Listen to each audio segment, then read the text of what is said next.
ribald, dirty jokes, cussing. At first they said, you can't swear. I have a filthy mouth. I try not to, but I do. So I've let myself say drop a few on this interview because that's who I am. I'm sorry. And actually, I'm trying not to.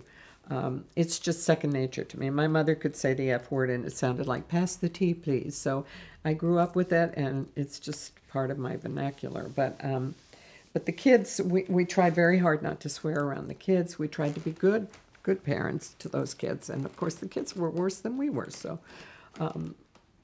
and they were just, they were never bored because they were so alive.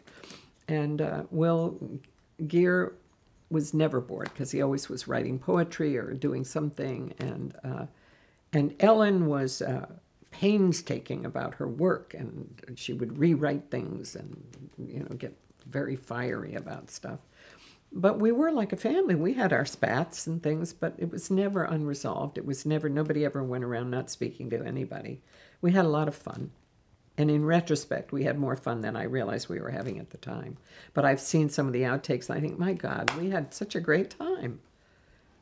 And then it was hard on guest stars because they would come in and they wanted to rehearse, of course. And we'd be cracking jokes, and we were so bored, and we knew our characters inside out. So we would try to be good, but we weren't.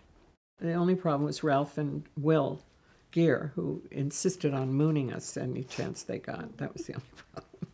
They were the practical jokers. I saw more of their rear ends than I ever wanted to see. And they were terrific, though. I would run screaming into the set.